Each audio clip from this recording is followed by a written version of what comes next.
கர்த்தருடைய பரிசுத்த நாமத்திற்கு மகிமை உண்டாவதாக. ஹல்லேலூயா. எத்தனை பேர் சந்தோஷமா இருக்கிறீங்க? ஹல்லேலூயா.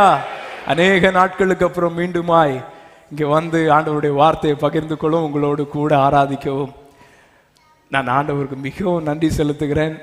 எங்கே போனாலும் சரி, எந்த இடத்துல இருந்தாலும் சரி, வீட்டுக்கு திரும்பி வருகிறது என்பது ஒரு பெரிய சந்தோஷம் இல்லையா? அதில் வந்து உங்களோடு கூட ஆராதிப்பது நான் ஆண்டவருக்கு நன்றியை செலுத்துகிறேன். எனக்கு தந்த இந்த நல்ல பாக்கியத்திற்காய் ஆண்டவருக்கு நன்றி செலுத்துகிறேன். உங்கள் அனைவரையும் பார்ப்பதிலே மிகுந்த சந்தோஷம். கர்த்தர் உங்கள் ஒவ்வொருவரையும் ஆசீர்வதிப்பாராக. இன்றைக்கு தியானத்திற்காய் ஒரு வார்த்தையை எடுத்துக்கொள்ளலாம். 2 கொரிந்தியர் 13வது அதிகாரத்தின் கடைசி வசனம். 2 கொரிந்தியர் 13:14 வாசிக்கலாம். கர்த்தராகிய இயேசு கிறிஸ்துவினுடைய கிருபையும் தேவனுடைய அன்பும் பரிசுத்த ஆவியினுடைய ஐக்கியமும் உங்கள் அனைவரோடும் கூட இருப்பதாக. ஆமென். ஹல்லேலூயா. இந்த வார்த்தையிலே 3 காரியங்கள் சொல்லப்பட்டிருக்கிறது.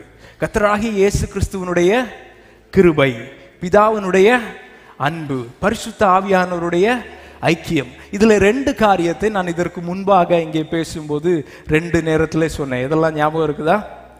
பிதாவினுடைய அன்பை குறித்து ஒரு முறை சொன்னேன், அப்பா என்கிற தலைப்பில். அதற்கப்புறம் பரிசுத்த ஆவியானுடைய ஐக்கியத்தை குறித்து சொன்னேன். அதனால இனி மீதம் இருக்கிற காரியம் என்ன? இயேசு கிறிஸ்துவனுடைய கிருபை. இன்றைக்கு அதை குறித்து தான் தியானிக்க போகிறோம். எனக்கு கொஞ்சம் உற்சாகமா ஆமென்னு சொல்லுங்க எல்லாரும். எனக்கு நான் அடிக்கடி சொல்லுவேன் இல்லை, எப்பமாவது இந்த மாதிரிப்பட்ட சபையில் வந்து ஆராதனை குறித்து, விசுவாசத்தை குறித்து, இயேசு கிறிஸ்துவின் கிருபையை குறித்து நான் பேச போகிறேன் அப்படின்னா எல்லாரும் அப்புறம் அப்படிங்கிற மாதிரி என்ன பார்க்குறீங்க? என்ன சொல்லிட போகிறேன்? பாட்டு பாடுனா கிருபை, சாட்சி சொன்னா கிருபை, இல்லை எங்கே பார்த்தாலும் கிருபை. இவர் இயேசு கிறிஸ்துவின் கிருபையை பற்றி இன்னும் அரை மணி நேரத்தில் திருப்பி பேச போகிறாரா, நாங்கள் கேட்கணுமா அப்படிங்கிற மாதிரி எல்லாம் கீழே இருந்து என்ன எப்படி பார்த்துட்டே இருக்கீங்க. சரி, ஆண்டவர் எனக்கு தந்த வார்த்தை, அதை நான் இன்னைக்கு சொல்லி தான் ஆகணும். அதனால இது நான் சொல்லிடுவோம். கிருபை மிகவும் மேன்மையானது. கிருபையை பெற்ற எல்லாரும் கரங்களை உயர்த்தி ஆண்டவருக்கு மகிமையை செலுத்தலாமா? ஹல்லேலூயா. ஆனா கிருபை என்கிற வார்த்தை நாம் இங்கே சொல்லுகிற இயேசு கிறிஸ்துவின் கிருபை என்று சொல்லும்போது, அது புதிய ஏற்பாட்டில் இயேசு கிறிஸ்துவின் வருகைக்கு, இயேசு கிறிஸ்து பூமிக்கு வந்ததுக்கு அப்புறமாய் கிடைக்கப்பட்ட, இயேசு கிறிஸ்துவின் மூலமாய் நமக்கு கிடைக்கப்பட்ட கிருபையை குறித்து சொல்லுகிற ஒரு காரியம். பழைய ஏற்பாட்டில் பார்க்கும்போது, தமிழ் பைபிளில் நம்ம பார்க்கும்போது அநேக இடங்களிலே கிருபை கிருபை என்று எழுதியிருந்தால் கூட, ஆங்கில வேதாகமம் யூஸ் பண்ணுகிறவங்களுக்கு தெரியும், அது அநேக இடங்களிலே தேவனுடைய இரக்கத்தையும் தயவையும் நன்மையும் குறித்த இடங்களிலே தான் சும்மா கிருபை கிருபை என்கிற வார்த்தை யூஸ் பண்ணியிருக்கிறது. ஒரு உதாரணத்துக்கு எடுத்தோம்னா, சங்கீதம் 118 கர்த்தர் நல்லவர், அவருடைய கிருபை என்றும் உள்ளது. அதே இது நீங்க ஆங்கில வேதாகமத்தில் எடுத்து பார்த்தீங்கன்னா இதிலே போட்டிருக்கோம், இஸ் mercy, அவருடைய இரக்கம் என்றும் உள்ளது அப்படின்னு சொல்லப்பட்டிருக்கும். அப்போ புதிய ஏற்பாட்டிലേക്ക് வரும்போது ஆண்டவராகிய இயேசு கிறிஸ்துவின் மூலமாய் நமக்கு கிடைக்கப்பட்ட கிருபை என்பது அது வித்தியாசமானது. அது மிகவும் சும்மா இரக்கமும் தயவும் அன்பும் நன்மையும் அப்படிங்கிற ஒரு மொத்த கூட்டத்தில் கிருபையும் வச்சுட்டு போயிட முடியாது. அதுதான் இன்னைக்குள்ள பிரசங்கம். அந்த கிருபை மகா மேன்மையானது, மகா விசேஷித்தமானது. அந்த கிருபையினாலே பெற்ற முக்கியமான 2 காரியங்களை முதலாவது சொல்லிவிட்டு இந்த இன்னைக்குள்ள தலைப்புக்குள்ளாய் வர விரும்புகிறேன். முதலாவது எடுத்து வாசிக்கலாம். எபேசியருக்கு எழுதின நிருபத்தின் 2வது அதிகாரத்தின் 5வது வசனத்தின் கடைசி பகுதி. நான் கிருபையினாலே ரட்சிக்கப்பட்டீர்கள். 8வது வசனம், கிருபையினாலே விசுவாசத்தை கொண்டு ரட்சிக்கப்பட்டீர்கள், இது உங்களால் உண்டானதல்ல, இது தேவனுடைய ஈவு. அப்போ முதலாவது காரியம் ரட்சிப்பு. ரட்சிப்பு நமக்கு எப்படி கிடைத்தது? கிருபையினாலே. இந்த புதிய ஏற்பாட்டு காலத்திலே எல்லாருக்கும், எந்த மனிதனானாலும் சரி, நீங்க என்ன கிரியை செய்திருந்தாலும் சரி, எந்த குடும்பத்தை சேர்ந்தவர்களானாலும் சரி, என்ன படித்திருந்தாலும் சரி, உங்களுடைய தகுதியோ உங்களுடைய படிப்போ உங்களுடைய மேன்மையோ அந்தஸ்தோ எதுவா இருந்தாலும் சரி, ரட்சிக்கப்பட வேண்டும் என்றால் அதற்கு ஒரே ஒரு காரியம்தான் உண்டு, அது தேவன ஆண்டவருடைய கிருபை. அதுக்கு மாற்றமே கிடையாது. அதனால தான் கிருபையை மிகவும் மேன்மையாய் கருத வேண்டும். நீங்க பாருங்க, எல்லாரும் இப்ப நம்ம சும்மா ஒருத்தங்க வந்து எப்படி இருக்கீங்கன்னு கேட்டா நல்லா இருக்கும்னு யாரும் சும்மா உடனே சொல்ல மாட்டோம். எஸ்பெஷலி பிலீவர்ஸ் கேட்டாங்கன்னா என்ன சொல்லுவோம்? காட்ஸ் கிரேஸ், நல்லா இருக்கும் சொல்லுவீங்களா இல்லையா? இல்லை நான் மட்டும்தானே? எல்லாரும் அப்படி தான் சொல்லுவோம், எல்லாரும் அப்படி தான் சொல்லுவோம். பட் இதே இது நீங்கள் வெளியில் ஆட்கள்கிட்ட கேட்டிங்கன்னு வச்சுக்கோங்களேன், இப்போ ஆண்டவர் தெரியாத ஆட்கள்கிட்ட சும்மா கேட்டிங்கன்னு வச்சுக்கோங்களேன், கொஞ்சம் தெய்வ பக்தி கடவுள் பக்தி இருக்கவங்கள்ட்ட கேட்டிங்கன்னு வச்சுக்கோங்களேன், அவங்க என்ன சொல்லுவாங்க? ஏதோ கடவுள் புண்ணியத்தில் கடவுள் அருளில் நல்லா இருக்கோங்க. அதே மீனிங் தான் நம்ம இந்த கிரேஸ் எடுத்து வச்சுருவோம். நம்ம உண்மையிலே அந்த கிருபையை சொல்ல நம்மளும் என்ன சொல்கிறோம்னா, ஏதோ ஆண்டவர் தயவில், ஆண்டவர் புண்ணியத்தில், அவர் ஆசீர்வாதத்தில் நல்லா இருக்கோங்கன்னு சொல்கிறத கொஞ்சம் ஸ்டைலாக என்ன சொல்கிறோம்? காட்ஸ் கிரேஸ், நல்லா இருக்கோங்க அப்படின்னு சொல்கிறோம் இல்லையா? அது அப்படி இல்லை.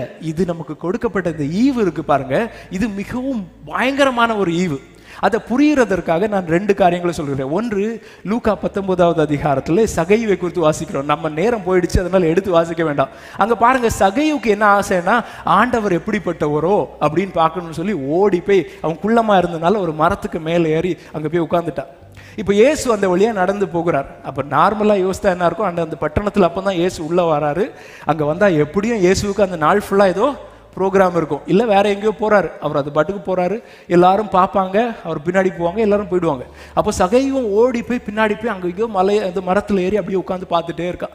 ஏசு அது வழியாக போறார். போயிட்டு அங்கே போய் நின்ன உடனே ஏசு சகையை பார்த்து என்ன சொல்றாரு?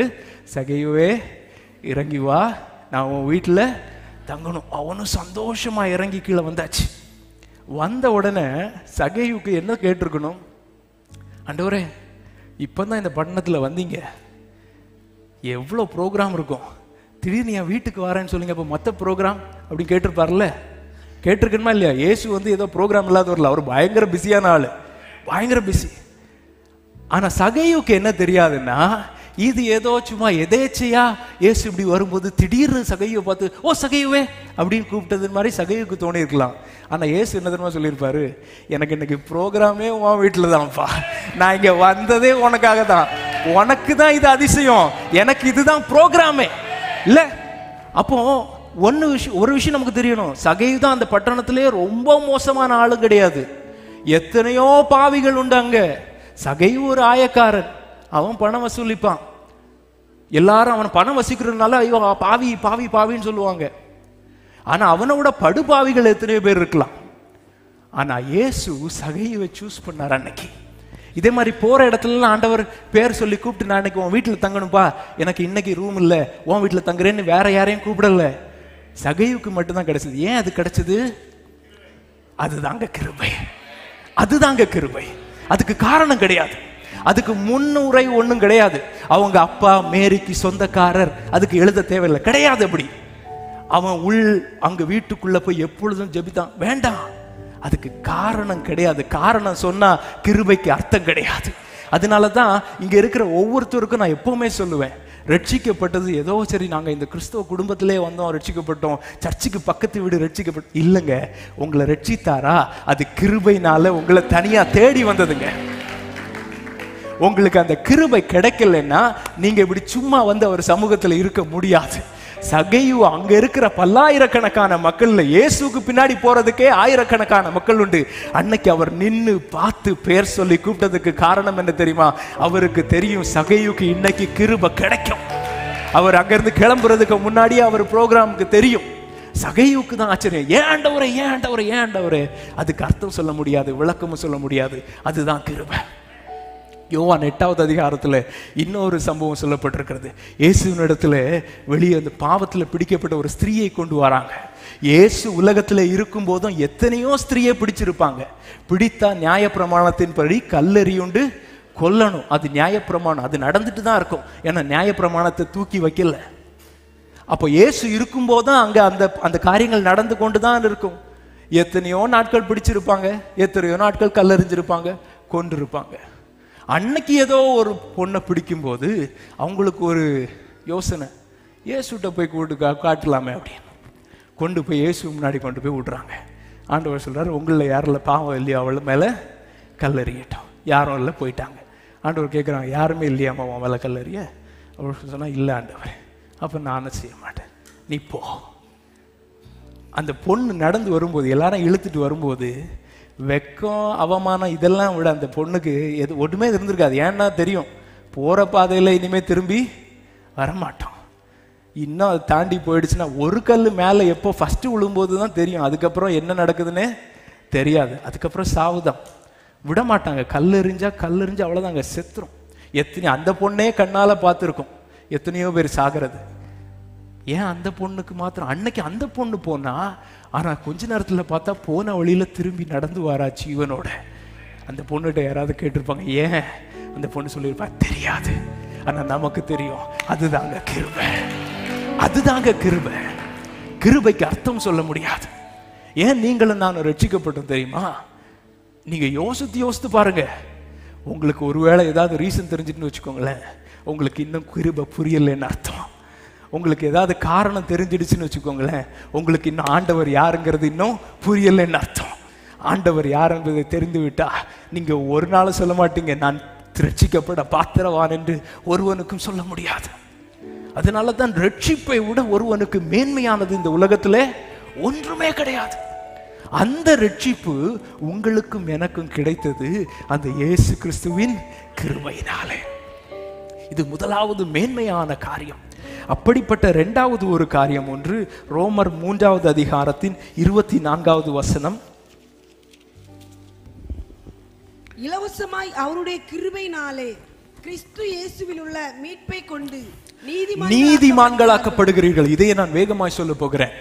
என்னால் ரோமர் 5வது அதிகாரத்தில் 1வது வசனத்தில் இப்படி சொல்லப்பட்டிருக்கிறது, நாம் நீதிமான்களாக்கப்பட்டிருக்கிறபடியால் தேவனிடத்தில் சமாதானம் பெற்றிருக்கிறோம். அதனுடைய அர்த்தம் என்னவென்றால், நாம் பாவங்களை மன்னிக்கப்பட்டுட்டோம், கரெக்ட். ஆனா தேவனோடு உள்ள அந்த ஆக்கினை, அந்த கோபாக்கினை மாறி தேவனோடு ஒரு சமாதானம் உண்டாக வேண்டும் என்றால், நாம் தேவனுடைய பக்கத்திலே போக வேண்டும் என்றால், நாம் நீதிமான்களாக்கப்பட வேண்டும். நீதிமான்கள் யார் தெரியுமா? நீதியான காரியங்களை செய்கிறவர் ஒரே ஒருவர் தான் உண்டு, தேவன் மாத்திரமே நீதி உள்ளவர். வேதம் சொல்லுகிறது, நீதிமான் ஒருவனும் இல்லை. நம்முடைய கிரியையினாலே ஒரு நாளும் நாம் நீதிமான்களாக மாற முடியாது. ஆனால் இயேசு கிறிஸ்துவின் கிருபையின் மூலமாய் கர்த்தர் ரட்சிப்பை தந்தது மாத்திரமல்ல, அவர் அந்த கிருபையினாலே நம்மை நீதிமான்களாகவும் மாற்றி அந்த பிதாவின் சமூகத்திலே கிட்டி கொண்டு வந்து சேர்த்திருக்கிறார். இப்ப அவரோடு கூட நமக்கு சமாதானம் உண்டு. இந்த 2 மகா பெரிய பாக்கியம் கிடைப்பதற்கு காரணம் என்ன தெரியுமா? அவருடைய கிருபை, அவருடைய கிருபை. இந்த கிருபையை பெற்றோர்கள் எல்லாம் கரங்களை தூக்கி காட்டுங்க. இந்த கிருபையில நிக்கிறவங்க எல்லாம் கை தூக்கி காட்டுங்க. இப்ப சொல்றேன், ஏன் கேட்டேன்? இந்த செய்தி முடியும் போது திருப்பி இதே 2 கேள்வி கேட்பேன். அப்ப எத்தனை கை உயருதுன்னு எனக்கு பார்க்கணும். கிருபையை பெற்றோம், ரொம்ப சந்தோஷம், ரொம்ப சந்தோஷம். நான் சொன்னேன்ல, கிருபை என்பது மிகவும் மேன்மையானது.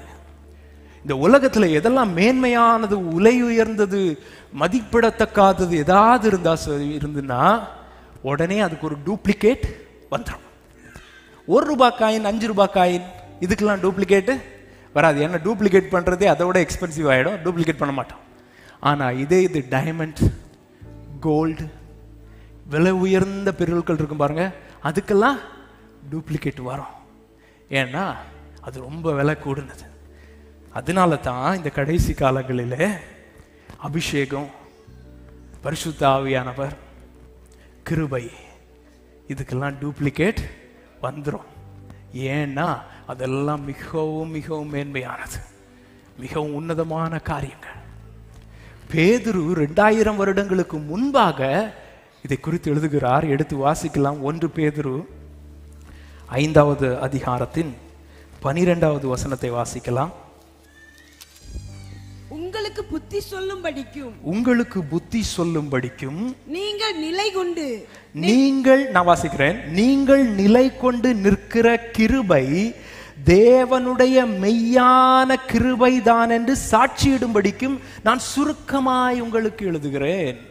அவர் என்ன சொல்றாரு? நீங்க நிலை கொண்டிருக்கிற கிருபை தேவனுடைய மெய்யான கிருபை தான் அப்படின்னு சொல்றதுக்கு சாட்சிக்கா நான் இதுக்கு லெட்டர் எழுதுறேன்ப்பா, பார்த்துக்கோங்கன்னு சொல்றாரு. அப்போ மெய்யான கிருபை தான் செக் பண்ணிக்கோங்கன்னு சொன்னா அங்க பொய்யான கிருபைன்னு சொல்லி இன்னொன்று இருக்கு. சாத்தானுடைய பெரிய ட்ரிக்ல ஒண்ணு என்ன தெரியுமா? எதெல்லாம் மேன்மையா இருக்கோ அதெல்லாம் சும்மா நார்மலா மாத்திடுவோம். பாருங்க, கிருபை கிருபை கிருபைன்னு நம்ம சும்மா எல்லாத்துக்கும் சொல்லி இந்த தேவனுடைய மகத்துவமான கிருபையில் இருக்கிற அந்த பெரிய மகிமையான காரியங்கள் நமக்கு ரொம்ப இதாக தெரியல. ஏன்னா கிருபையை பத்தி பேச போகிறோம், கிருபையில் நிற்க போகிறோம் அப்படின்னு சொல்லும்போது நமக்கு கிருபை தானே, கிருபை தெரியுமே அப்படின்னு வந்து நமக்கு உடனே அது நார்மல் ஆயிடுச்சு. அது தப்புன்னு சொல்ல. இப்போ நம்ம போய் எப்படி இருக்கீங்க கேட்டால் இனிமேல் நாளையிலேருந்து காட்ஸ் கிரேஸ் சொல்லக்கூடாது அப்படின்னு சொல்லிட்டு நல்லா இருக்கேங்க அப்படி சொல்ல வேண்டாம். அது நல்லது, அது நல்ல பழக்கம், அது அப்படியே இருக்குது, அதுக்கு சொல்லலை. ஆனால் நாம் நிற்கிற இந்த நிற்கிறோம் பாருங்க, கிருபையில் நிற்கிற விசுவாசிக்கணும் பாருங்க, அந்த கிருபை மெய்யான கிருபை தானா என்று நாம் சோதிக்க வேணும். ஏன்னா இவ்வளோ பெரிய கிருபை ஆண்டவர் தந்து கிருபையை பெற்றுட்டு நாம நிற்கிறது அந்த மெய்யான கிருபையில நிக்கலைன்னா, அதே பேதுரு தான் 1வது அதிகாரத்தின் 13வது வசனத்துல இப்படி சொல்கிறார், இயேசு கிறிஸ்து வெளிப்படும் போது உங்களுக்கு அளிக்கப்படும் கிருபையின் மேல் பூரண நம்பிக்கை உள்ளவர்களார்கள். இப்போ இருக்கிற அந்த மெய்யான கிருபையில நாம நிக்கலைன்னா அவர் வெளிப்படும் போது நமக்கு கிருபையில நிற்க முடியாது. அதனால தான் அவர் எச்சரிப்பா இருக்க முடியாது தான் இந்த நிருபத்தை அவர் அன்றைக்கே 2000 வருடங்களுக்கு முன்பே அவர் எழுதி வைத்திருக்கிறார். 2000 வருடத்திற்கு முன்பே அது தேவையென்னால் கடைசி காலத்தில் வரும்போது நமக்கு எவ்வளோ தேவை பாருங்க. அதனால தான் நாமும் யோசிக்க வேணும், நாமும் தெரிய வேணும், மெய்யான கிருபையில நான் நிற்கிறேன் என்றால் அதற்கு அடையாளம் என்ன? நான் மெய்யான கிருபையிலே வாழ்ந்து கொண்டிருக்கிறேனா? அது நாம தான் சோதித்து பார்க்கணும். அது வேதத்தின்படியாய் தான் நாம் சோதித்து பார்க்க வேண்டும். நான் கிருபை கிருபை கிருபை என்று சொல்லி எல்லாத்துக்கும் கிருபையை நான் சொல்லி கொண்டிருக்கும் போது அந்த கிருபையை தான் வேதத்திலே ஆவியானவர் கிருபையிலே நிற்கிறேன் என்று எழுதி தந்திருக்கிறாரா? அல்லது நானும் உலகத்திலே இருக்கிற இந்த மெஷர்ஸ், உலகத்திலே இருக்கிற இந்த காரியங்களினாலே தான் இதுதான் கிருபை இதுதான் கிருபை என்று சொல்லி நான் பொய்யான கிருபையிலே நின்று கொண்டிருந்தால் அவர் வெளிப்படும் போது எனக்கு கிடைக்கப்படுகிற கிருபை குறித்து எனக்கு உறுதி இருக்காது. அதனால தான் தேவ ஜனத்திற்கு இந்த கடைசி காலத்தில் நான் நிற்கிறது மெய்யான இயேசு கிறிஸ்துவின் கிருபையிலே நிற்கிறேன் என்கிற உறுதி இருக்க வேண்டும். அந்த உறுதி இந்த வசனத்தின் மூலமாய் மாத்திரம்தான் நமக்கு கிடைக்கும். அதனால தான் இன்றைக்கு இந்த வசனத்தை கேட்கும்போது நீங்கள் உங்களைத்தானே சோதித்து பார்த்து உங்களுக்குள்ளே ஒரு தைரியம் இருக்க வேண்டும். நான் என்னிலே பார்க்கிறேன், நான் நிற்பது அந்த தேவனுடைய மெய்யான கிருபையிலே நிற்கிறேன். ஹல்லேலூயா. அந்த பேதுரு எழுதும் போது 1வது அதிகாரத்தின் 14வது வசனத்திலிருந்து அவர் இப்படி சொல்லுகிறார், நீங்கள் முன்னே உங்கள் அறியாமையினாலே கொண்டிருந்த இச்சைகளின்படி இனி நடவாமல் கீழ்ப்படுகிற பிள்ளைகளாயிருந்து உங்களை அழைத்தவர் பரிசுத்தராய் இருக்கிறது போல நீங்களும் உங்கள் நடக்கைகள் எல்லாவற்றிலும் பரிசுத்தராயிருங்கள். நான் பரிசுத்தர், ஆகையால் நீங்களும் பரிசுத்தராய் இருங்கள் என்று எழுதியிருக்கிறதே. பாருங்க, முதலாவது அவர் கிருபை. நீங்க வீட்டில் போய் இந்த அதிகாரங்களை படிச்சு பாருங்க. இந்த லெட்டர் நமக்கு எல்லா வசனங்களும் படிக்கிறதுக்கு நேரம் இல்லை.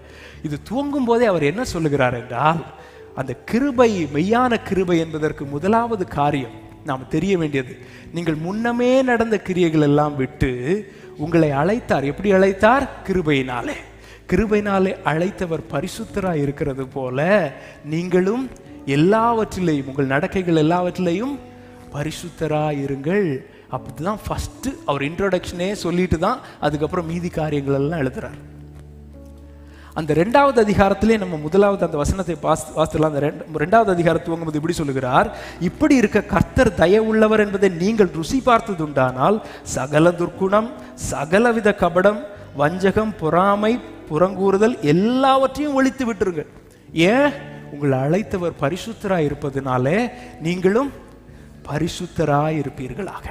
நீங்க பாருங்க, நாம எப்பவுமே ரட்சிப்பு என்று சொல்லும் போது உடனே நமக்கு சந்தோஷமாய் கிருபையினால ரட்சிக்கப்பட்டோம் அப்படின்னு சந்தோஷமா சொல்லும் போதெல்லாம் நம்ம மெயினா எதை சொல்றோம் தெரியுமா? நம்முடைய பாவம் மன்னிக்கப்பட்டது சொல்றோம். ஆனா ஒன்று நன்றாய் புரிய வேண்டும், பழைய ஏற்பாட்டு காலத்திலையும் பாவம் மன்னிக்கப்பட்டது. நீங்க லேவியராகமத்தில் எடுத்து வாசித்தீங்கன்னா தெரியும், ஒரு தப்பு பண்ணனா அதுக்கு ஒரு பலி மிருகம் கொண்டு வரணும், இன்னொரு தப்பு பண்ணா இன்னொரு மிருகம் கொண்டு வரணும், அதுக்கு ஒரு ப்ரொசீஜர் இருக்கு. அப்படி என்ன தப்பு பண்ணினாலும் அந்த பாவம் மன்னிக்கப்படத்தக்கதாய் ஒரு பலி மிருகம் கொடுக்கணும். அந்த பலி மிருகம் கொடுத்து பலி செலுத்தின உடனே அடுத்த வசனம் எழுதப்பட்டிருக்கும், அப்படி அவன் செய்யும் போது அவனுடைய பாவம் அவனுக்கு மன்னிக்கப்படும். அங்கேயும் மன்னிக்கப்பட்டது. இங்கே வரும்போது இயேசு கிறிஸ்துவின் இரத்தத்தினாலே நம்முடைய பாவம் மன்னிக்கப்பட்டது. அப்போ இந்த ரட்சிப்பு பழைய ஏற்பாட்டிலையும் புதிய ஏற்பாட்டு காலத்திலையும் என்ன பெரிய வித்தியாசம் வந்துடுச்சு? பழைய ஏற்பாட்டு காலத்திலையும் அவன் தப்பு பண்றான், போய் ஒரு ஆடோ மாடோ இல்ல புறா குஞ்சோ கொடுத்தாலும் அவனுக்கு மன்னிக்கப்பட்டுருது. இங்க எனக்காக இயேசுவின் ரத்தமே சிந்தப்பட்டது, ஆனாலும் நான் மன்னிக்க மட்டும் பட்டேன்னா அதுல என்ன பெரிய கிருபை வெளிப்படுதுன்னு நம்ம கேட்கணும். அப்பதான் நமக்கு இதுல உள்ள சத்தியம் தெரியும். இயேசுவை குறித்து மரியாளுக்கு ஒரு தூதன் வந்து சொல்லுகிறான். மத்தேயு 1வது அதிகாரம் 21வது வசனத்துல வந்து சொல்லுகிறான், நீ கர்ப்பவதியாகி ஒரு குமாரனை பெறுவாய், அவருக்கு இயேசு என்று பெயரிடுவாயாக, ஏனெனில் அவர் தம்முடைய ஜனங்களின் பாவங்களிலிருந்து பாவங்களை நீக்கி அவர்களை ரட்சிப்பார். புதிய ஏற்பாட்டிலே வரும்போது பாவ மன்னிப்பு மாத்திரமல்ல, பாவத்திலிருந்து ரட்சிப்பு. ஆங்கிலத்தில் he saved me. saved me என்ன காப்பாத்திட்டார் அப்படின்னு அர்த்தம். அப்போ பாவம் நான் பண்ணிட்டு போய் ஆண்டவரை மன்னிங்க மன்னிங்கன்னு சொன்னா அவர் மன்னிக்கிறது அது ஒண்ணு.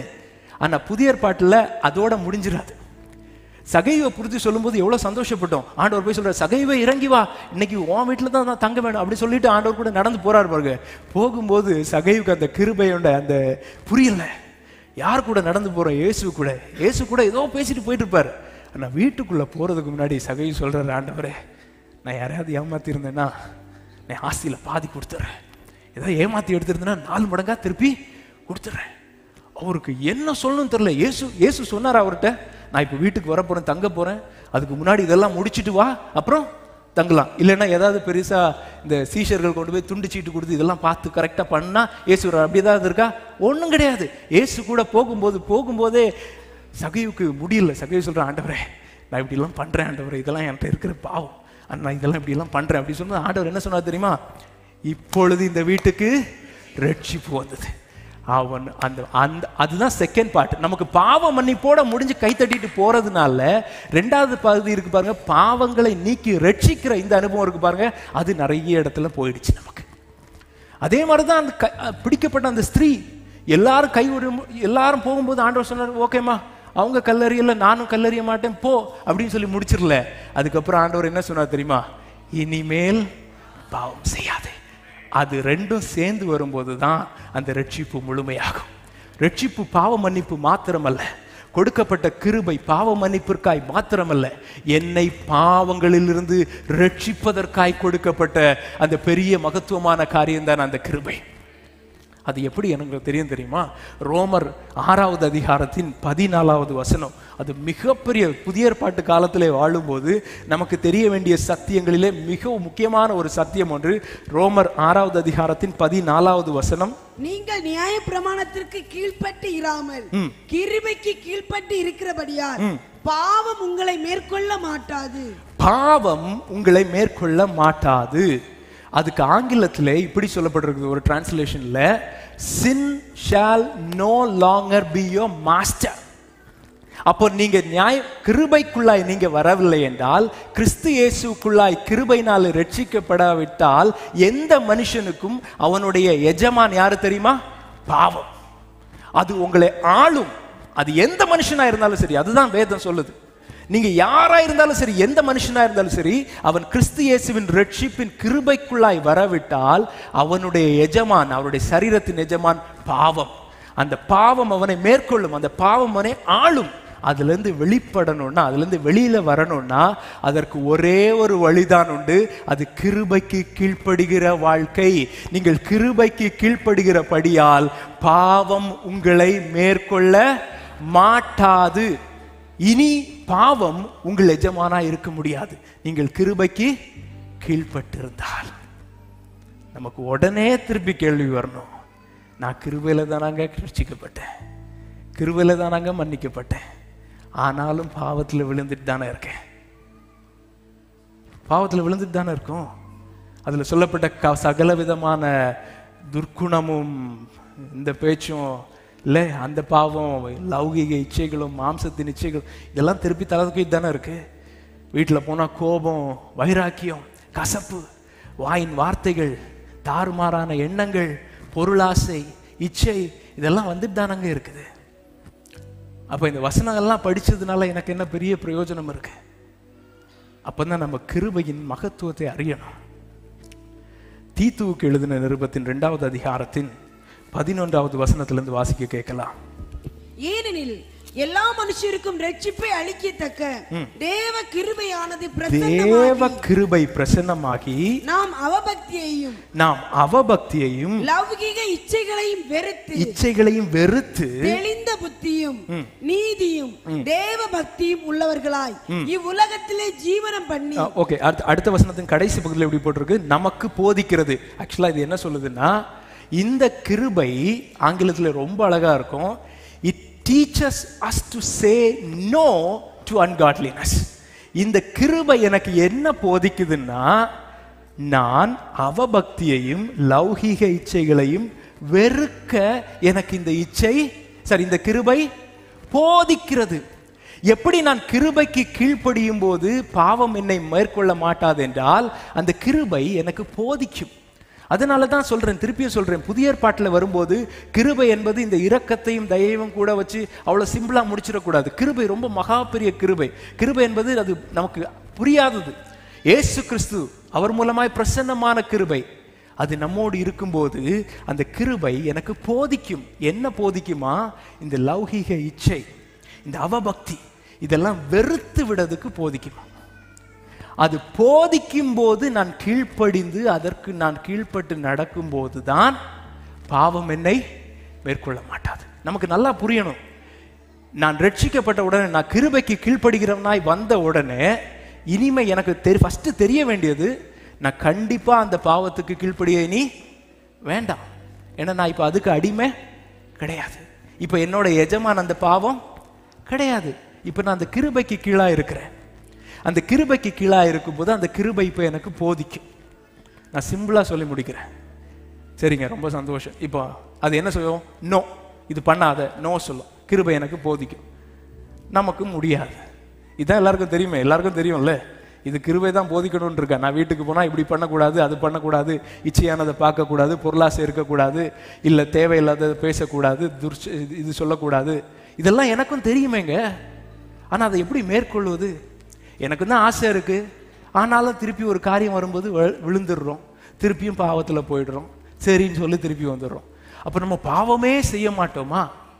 பாவமே செய்யாம உலகத்திலே வாழ்ந்துருவோமா அப்படின்னு யோசித்தா, அப்படின்னு கேட்டா, அதுதான் வேதம் சொல்லுது, நீங்க முடியும். அதற்கு ஒரு வசனத்தை எடுத்து காட்டுகிறேன். அதே நம்ம 1 பேதுரு 4வது அதிகாரத்தின் 2வது வசனத்தை வாசிக்கலாம். வாசித்து விட்டு அதுக்கு விளக்கம் சொல்லுகிறேன். ஏனென்றால் மாம்சத்தில் பாடுபடுகிறவன் இனி மாம்சத்தில் இருக்கும் காலம் வரைக்கும் மனுஷருடைய இச்சைகளின்படி பிழைக்காமல் தேவனுடைய சித்தத்தின்படியே பிழைக்கத்தக்கதாய் பாவங்களை விட்டு ஓய்ந்திருப்பான்.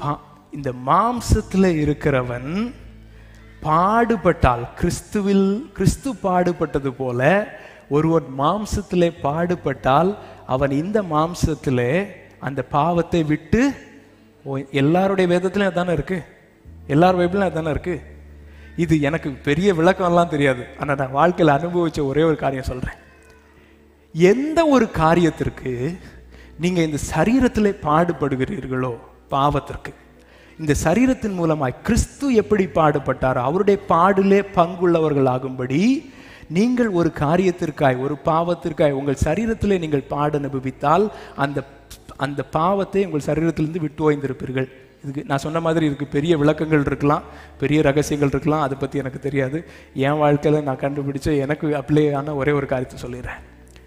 எனக்கு ரொம்ப கோவம் வரும், முன்னாடி ரொம்ப கோவம் வரும். கோவம் வந்துன்னா எனக்கு ஏதாவது கொடூரமாக ஏதாவது பேசணும், இல்லைன்னா ஏதாவது அடிக்கணும், ஏதாவது உடைக்கணும், ஏதோ எனக்கு பண்ணணும். ஏன்னா கோபம் வர்றவங்களுக்கு தெரியும், அந்த கோபத்தை நீங்கள் எதுலையாவது ரிலீஸ் பண்ணலன்னு வச்சுக்கோங்களேன், அது தலைக்கு பிடிக்கும், தூக்கம் வராது, வாந்தி வரும், என்னெல்லாமோ பண்ணும், ஒன்றும் யோசிக்க விடாது, பிபி ஏறும், உடம்புக்கு ரொம்ப மோசமாக. அதுக்கு ஏதாவது ஒன்று பண்ணி முடிச்சா அது உடனே இந்த ஐஸ் வச்ச மாதிரி புஷ்ஷுன்னு இப்படி போயிடும். ஆனால் கோவம் வந்தால் ஏதாவது பண்ணணும், அதை கண்ட்ரோல் பண்ண முடியாது. அப்போ ஆண்டவருக்குள்ளே ஆண்டவர் சில காரியங்கள் இப்படி சொல்லி தரும்போது தான் ஆண்டவர் சொல்கிறார், நீ சரீரத்தில் அதுக்காக பாடுபட்டேன்னா அது பாவத்தை விட்டு ஓய்ந்திருப்பேன். அப்போ தான் அது என்ன, அது என்ன பாடு அனுபவிக்கிறது அப்படின்னு நான் அப்போ யோசித்தேன். பாடு அனுபவிக்கிறதுனா எப்போவுமே இந்த இரத்த சாட்சிகளாக மறிக்கிறது, ஜெயிலில் போயிருக்கிறது அப்படின்னு தான் யோசித்தேன். அது எல்லாருக்கும் வாய்ப்பு கிடைக்கிறது இல்லைல்ல. அப்போ நமக்கெல்லாம் அப்போ பாடே வராது அப்படின்னு யோசிக்கும் போது தான், பாவங்களை விட்டு ஓய்ந்திருப்பான்னு சொல்லும்போது தான் ஆண்டவர் சொன்னார், சரி அடுத்த தடவை எங்க பிரச்சனை வரும், எனக்கும் என் ஒய்ஃபுக்கு தான். வேற எங்க போய் நம்ம சர்ச்சில் வந்தா நான் சண்டை போட்டு யாராவது பார்த்துருக்கீங்களா? என்ன பார்த்தது இல்லை. நம்ம பயங்கர பெரிய ஆள் இல்லைங்க சர்ச்சில். வீட்டில் போனால் தான் தெரியும். எல்லாருக்கும் அப்படி தான். எல்லாம் சிரிக்கிறத பார்த்தா நான் இவன் மட்டும்தான் அப்படி. நீங்கள் அப்படி வீட்டில் அப்படி தான், எல்லாரும் அப்படிதாங்க. வீட்டுக்கு போனால் தெரியும். அவன் ஆண்டவர் எனக்கு சொல்லி இந்த காரியம் என்ன தெரியுமா, நீ வீட்டில் போய் அடுத்த தடவை சண்டை வரும்போது நீ வாயை மூடிட்டு அப்படியே சும்மா இரு. இல்லை நானும் வாயை மூடிட்டு இருந்தேன். வாயை மூடிட்டு இருந்தா ஏதோ ஒன்று ட்ரிகர் ஆயிடுச்சு. எனக்கு வார்த்தையெல்லாம் புறப்பட்டு வருது, புறப்பட்டு வந்து ஆனால் இப்படி போய் வாயில் வராமல் மேலே தலைக்கு ஏறிடுச்சு. நானும் சரின்னு சொல்லி இந்த மூச்சை இழுத்து விடுங்க, 1லேருந்து 10 வரைக்கும் எண்ணுங்க, இப்படிலாம் நிறைய மெத்தட்ஸ் இருக்குது பார்த்தீங்களா. அது மாதிரி நானும் மூச்சை இழுத்து விடுறேன், 10 வரை எண்ணுறேன், வீட்டில் அங்கே இங்கே நடக்கிறேன். கொஞ்சம் அன்னைக்கு ஓரளவுக்கு மேனேஜ் ஆகிடுச்சு. 2வது நாள் ஆனால் ஒன்று சொல்லிடுறேன், யாரெல்லாம் ஆண்டவரை இந்த பாவத்திலேருந்து விடுதலை தாங்கன்னு ஜெபம் பண்ணுறீங்களோ ஆண்டவர் வாய்ப்பு நிறைய தருவார். அது அடுத்த நாள் திருப்பி அடுத்த பிரச்சனை, நினச்சி பார்க்காத பிரச்சனை. 2வது நாள் நான் அப்போவும் திருப்பி இந்த ப்ரீதிங் எக்ஸசைஸ்லாம் பண்ணி நடந்து எடுத்து ஓரளவுக்கு கொஞ்சம் மேனேஜ் பண்ணியாச்சு. 3வது நாள் போச்சுதான் இந்த சில இந்த சின்ன இந்த அழுக்கெல்லாம் பாருங்கள், இந்த சின்ன குழாயில் வரும்போது அப்போயே லைட்டாக தட்டி தட்டி விட்டு அது அப்படி போயிட்டுனா ரொம்ப ஸ்மெல் இருக்காது. அதே இது ஏதோ சின்னது வந்து பேப்பர் வந்து அடைச்சிரும். அது ஒரு 4 நாள் முடிஞ்சு திறந்து விடுவாங்க பாருங்கள், அந்த தெருவே நாரி போயிடும். இதே மாதிரி தான் அந்த கோபம். ஒரு நாள் வந்து அப்படியே சொல்லி முடிச்சிட்டோன்னா சின்ன சட்டி பானையோட முடிச்சிடும். 4வது நாள் வந்துருச்சுன்னா மண்டை உடையிற மாதிரி ஆயிடும், நாரி போயிடும்.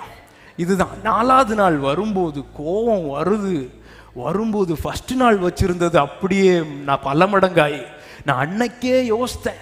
2வது நாள் உள்ளது திருப்பி அதுக்கு மேலே கூட்டம். இந்த கல்யாண வீட்டில் விரும்புவாங்க பாருங்க, ஃபர்ஸ்ட் பருப்பு அடுத்து சாம்பார்.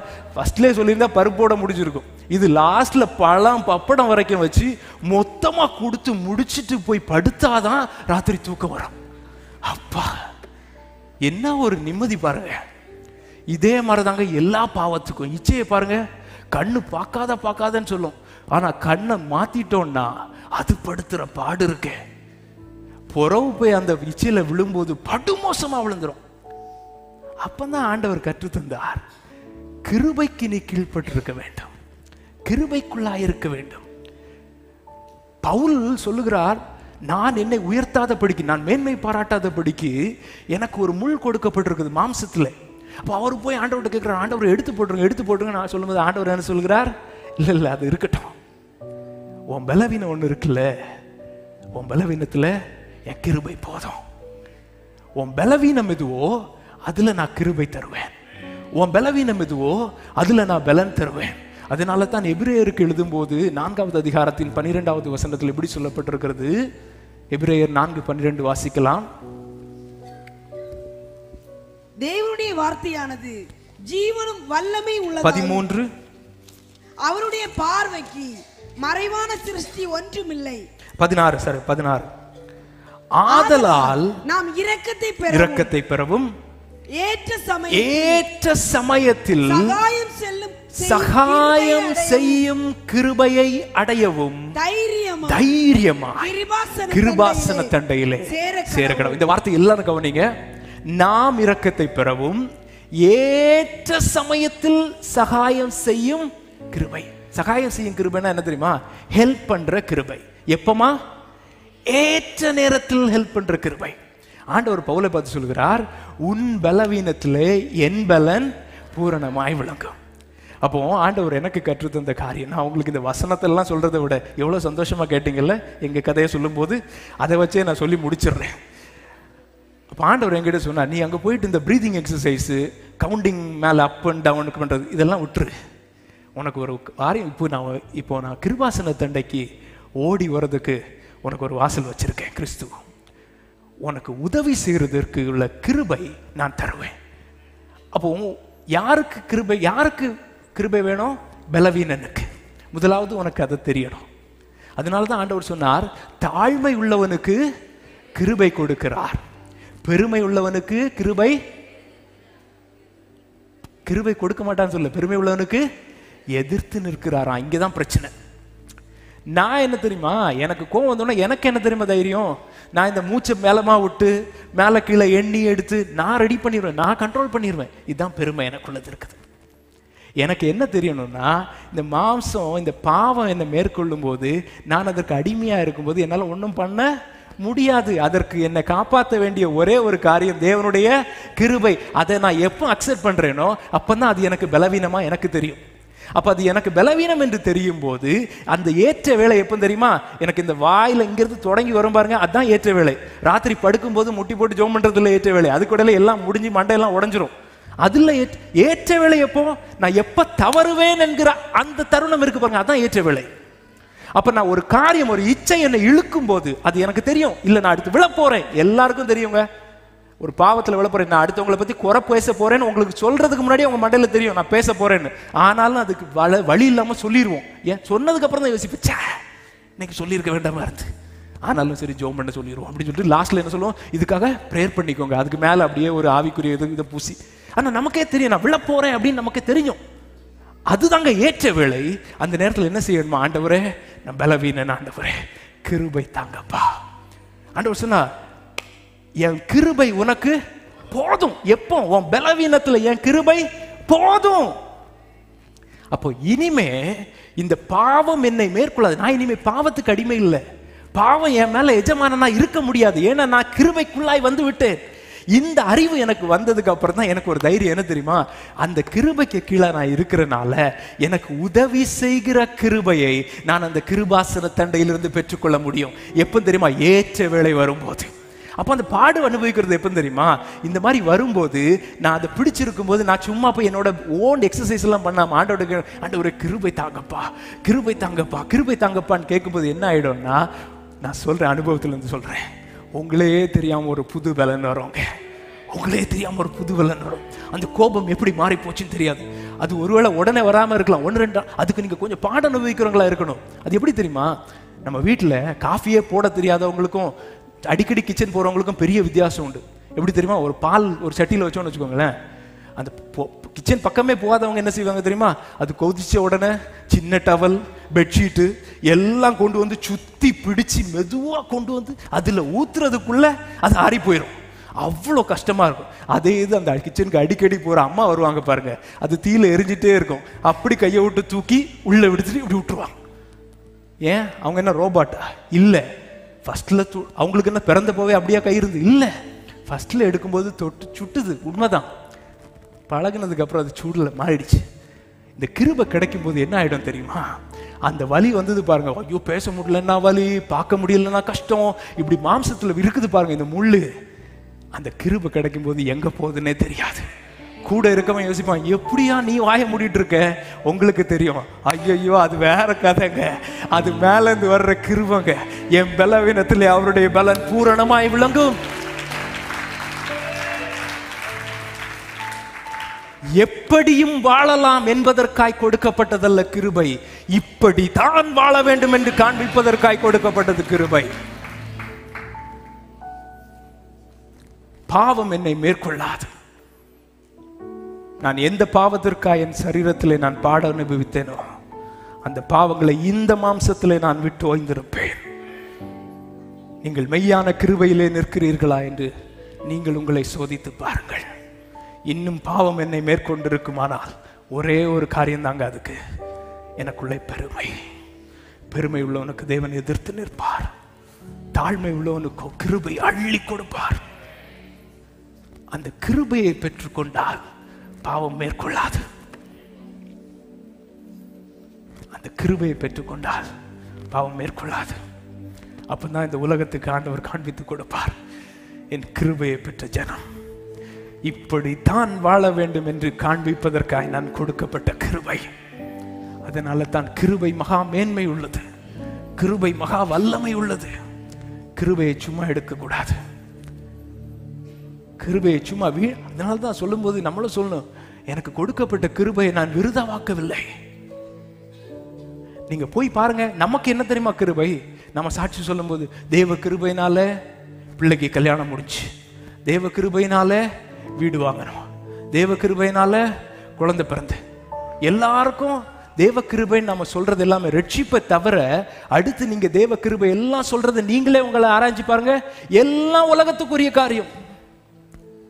தேவனை அறியாதவன் அவனும் இதே காரியங்களை இதை விட பெட்டரா வாங்கிட்டு போயிட்டு இருக்கான். அதை வாங்கும்போது நான் தேவனுடைய கிருபை இவ்வளோதான் எனக்கு வேறு கிடைச்சி, எனக்கு ப்ரொமோஷன் கிடைச்சி, எனக்கு சாப்பாடு கிடைச்சின்னு இந்த அளவுக்கு நான் கிருபையை வச்சுட்டேன்னா அதை விட மட்டுப்படுத்த முடியாதுங்க. இந்த உலகத்தில் நீங்கள் எந்த மனுஷனையும் கேளுங்க, பாவம் அவனை மேற்கொள்ளாதபடிக்கு காக்கிற ஒரு தெய்வம் கிடையாது. நீங்க உலகத்தில் எனக்கு வீடு கிடைச்சுன்னு சொல்லுங்க, அவன் உங்களை விட பெரிய வீடை கொண்டு வருவான். நீங்க வேதத்தை எடுத்து வாசிங்க, 1 பேதுருல எடுத்து பாருங்க. இந்த உலகத்துக்குரிய ஒரு காரியத்தை குறித்து அவர் எழுதவில்லை. அவர் சொல்லுகிறார், உங்களை அழைத்தவர் பரிசுத்தரானபடியினால் நீங்களும் பரிசுத்தராயிருங்கள். நீங்கள் நிற்பது மெய்யான கிருபை என்றால் பாவம் உங்களை மேற்கொள்ள மாட்டாது. அந்த பாவம் உங்களுக்கு போதிக்கும். இந்த லௌகிக இச்சைகளையும் அவபக்தியை வெறுப்பதற்கு போதிக்கும். சும்மா விட்டு விடுவதற்குல வெறுப்பதற்கு போதிக்கும். அதை விட்டு விடுறதே நமக்கு சேலஞ்சுங்க. எங்க போட்டு வெறுக்கிறதுக்கு? அது வெறுக்க போதித்து தருங்க. போதிக்கிறது மாத்திரமல்ல, நான் பாடுபடும் போது எனக்கு அது புது பலனை தரும். நான் அந்த பாடுகளை சகிக்கத்தக்கதாய் பலனை தரும். எவ்வளவு என்னால் சகிக்க முடியுமோ அவ்வளவுதாங்க அவர் கொடுப்பார். அதுக்கு மேல அவர் விட மாட்டார். அது வரும்போது, அதை பழகினதுக்கு அப்புறம் அந்த பாவம் என் மேல அதிகாரமே இருக்காதுங்க, தொட முடியாது. அந்த பிள்ளை தான் சொல்லு. அது போல உடனே சொல்லிருக்கணும், அவ்வளவுதான் அப்ப நாளையிலிருந்து பாவமே செய்யறேன். எனக்கு 3 பசங்க. ஃபர்ஸ்ட் பையனுக்கு 8 வயசு, 3வது பிள்ளைக்கு 11 வயசு. நான் இங்கே வந்தப்போ நிறைய பேர் கேட்டாங்க, பிள்ளை நடக்கிறானா அப்படின்னு கேட்டாங்க. ஏன்னா 10-11 மாதம் ஆயிடுச்சுல்ல. நான் சொன்னேன், அவன் பிடிச்சு நிற்கிறான், விழுந்து நடக்கிறான். உடனே யாரும் வந்து ஐயோ அவ்வளோதானா விழுறானா அப்படியே கேட்பாங்க. அப்படியா, சூப்பருங்க. ஆனால் இதே இது என் 8 வயசு பையனை யாராவது கேட்பாங்களா, அவன் நடக்கிறானா? கேட்க மாட்டாங்க. ஏன்? அவன் அப்போ விழுந்து படிச்சாங்க, இப்போ சும்மா ஜாலியாக ஓடிட்டு இருக்கான். ஆனால் இப்போ எப்போமாவது விழுவான் ஓடும்போது. ஆனால் அதனால அப்படியே உடங்கிட மாட்டான். அதே போலதான் கிருபை எனக்கு போதிக்கும் போது நான் சில நேரத்தில் அப்படி தவறுவேன், சில நேரத்தில் விழலாம். ஃபர்ஸ்ட்ல நான் பழகும் போது அடிக்கடி விழலாம். ஆனால் ஒரு நாள் வர நான் ஓடுவேன். அப்போ என்னை பார்த்து சொல்லுவாங்க, ஓ முன்னாடி விழுந்து தான் இருந்தான், ஆனா இப்போ ஓடுறான், அவன் கால்கள் பலப்பட்டது. எப்படி அந்த கிருபை! இதுதாங்க கிருபை. எத்தனை பேர் கிருபையில நிற்கிறீங்க? கண்களை மூடி எல்லாம் எழுப்பி நிற்கலாமா?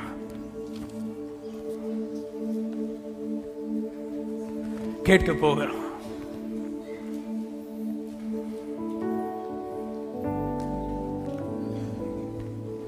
உங்க கிருபை எனக்கு வேணும் ஆண்டவரே. நன்றாய் புரிந்து கொள்ளுங்க, உங்களை ரட்சித்தது அந்த மேன்மையான கிருபை தாங்க. அதே கிருபை தான், அதுல ஒண்ணும் குறைஞ்சு போகல. உங்களை நீதிமான்கள் ஆக்குறது அந்த கிருபை தாங்க. அது உங்களால உண்டானதல்ல, அது தேவனுடைய ஈவு. ஆனா அந்த கிருபையை அதோட விட்டுறாதீங்க. அந்த கிருபையில இன்னும் நிற்கணும், அந்த கிருபையில வளரணும். அதனாலதான் பேதுரு எழுதும்போது சொல்லுகிறார், நீங்கள் தேவனை அறிகிற அறிவிலும் அவருடைய கிருபையிலும் பெருகுங்கள். நீங்கள் கிருபையில பெருக பெருக பாவம் உங்களிலிருந்து விலகி ஓடும். ஏன்னா கிருபைக்கு கீழ்பட்டிருக்கிறவர்கள் மேல பாவத்திற்கு அதிகாரம் கிடையாது. ஆனால் தாழ்மை உள்ளவனுக்கு தான் கிருபை. தேவனுடைய சமூகத்தில் அர்ப்பணித்து சொல்ல போகிறீங்க, ஆண்டவரே நான் கிருபையை விருதாவாக்க கூடாது.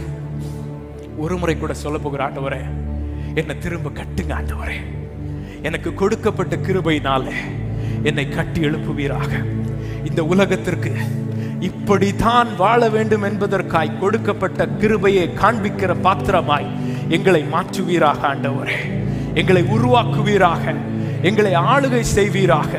எங்கள் பலவீனத்தில் தேவ பலன் பூரணமாய் விளங்குவதாக. ஆண்டவரே அந்த கிருபையை மாத்திரம் நம்பி என் பலவீனத்தை குறித்து நான் மேன்மை பாராட்டுவேன். ஏனென்றால் என் பலவீனத்திலே அவருடைய பலன் பூரணமாய் விளங்கும். ஹல்லேலூயா.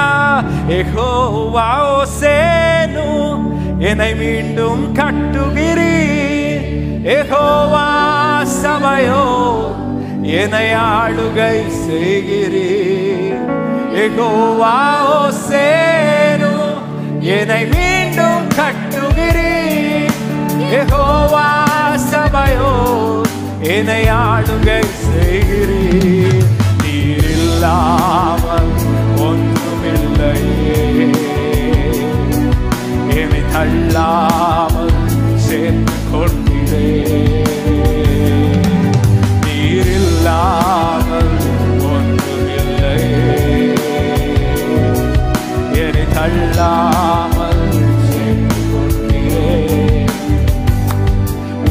உந்தன் பிரசன்னத்தில் அமர்ந்திருந்து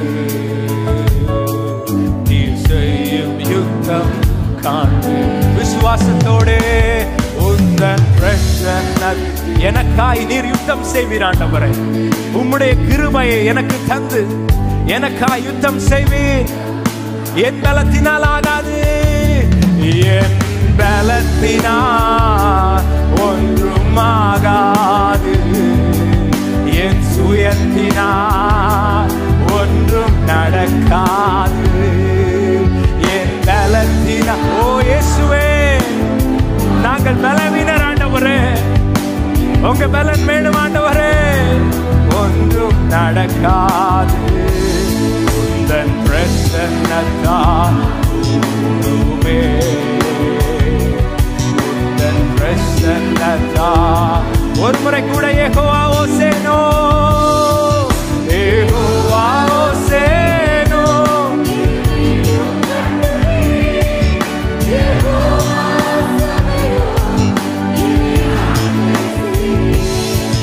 யெகோவா ஓசேனோ, என்னை மீண்டும் கட்டுவீர்.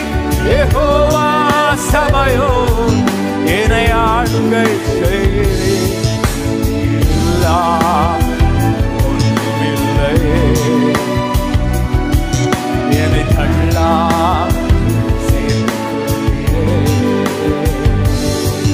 நீரில்லா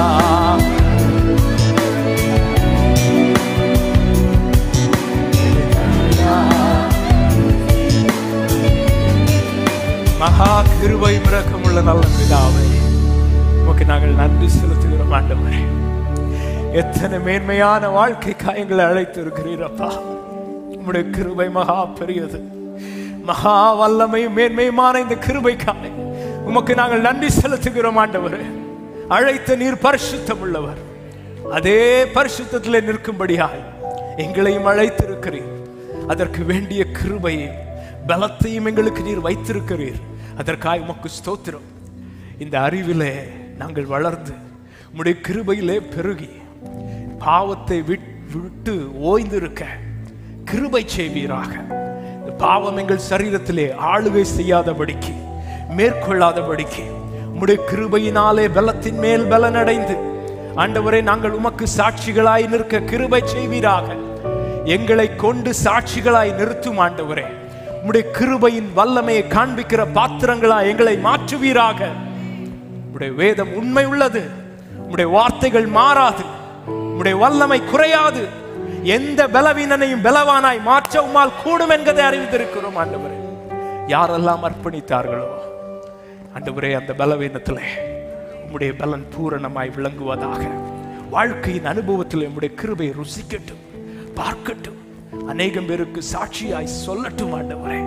சாட்சியாய் நிற்க கிருபை செய். வந்த ஒவ்வொரு பிள்ளைகளையும் கொடுத்த வார்த்தையின்படி ஆசீர்வதித்து அனுப்பும். கிருபையிலே பெருக உதவி செய்வீராக. மெய்யான கிருபையிலே நின்று உம்முடைய வருகையிலே வெளிப்படுகிற அந்த கிருபைக்கு பங்குள்ளவர்களாய் எங்களை மாற்றும் ஆண்டவரே. உம்முடைய வார்த்தைக்காய் நன்றி செலுத்துகிறோம். உம்முடைய பிரசன்னத்திற்காய் நன்றி செலுத்துகிறோம். உம்முடைய பிள்ளைகளை சமாதானத்தோட அனுப்பும். ஆசீர்வதித்து காத்துக்கொள்ளும். நாளை நடக்கிற ஆராதனைகளை நீர் பொறுப்பெடுத்துக் கொள்ளும். உடைய நல்ல நாமத்தை மகிமைப்படுத்தும். உடைய பிள்ளைகளுடைய பிரயாணங்களிலே கூடரும். குடும்பத்தை காத்துக்கொள்ளும். தேவைகளை சந்தியும். ஆண்டவரை சாட்சிகளாய் நிறுத்தும். கிருபைக்குள்ளாய் மறைத்துக் கொள்ளும். எங்களை தாழ்த்துகிறோம். எல்லா துதியும் கனமும் மகிமையும் உமக்கு ஒருவருக்கே செலுத்துகிறோம். இயேசுவின் நாமத்தில் ஜெபிக்கிறோம் ஜீவனுள்ள நல்ல பிதாவே, ஆமென். நாத்துமாவே கர்த்தரை ஸ்தோத்திரி. என் முழு உள்ளமே பரிசுத்த நாமத்தை ஸ்தோத்திரி. என் ஆத்துமாவே கர்த்தரை ஸ்தோத்திரி. கர்த்தர் செய்த சகல உபகாரங்களை மறவாதே. ஆமென். ஹல்லேலூயா. கர்த்தர் நல்லவர். கர்த்தருடைய நாமத்திற்கு மகிமை உண்டாவதாக. கர்த்தர் உங்களை ஆசீர்வதிப்பாராக. ஆமென்.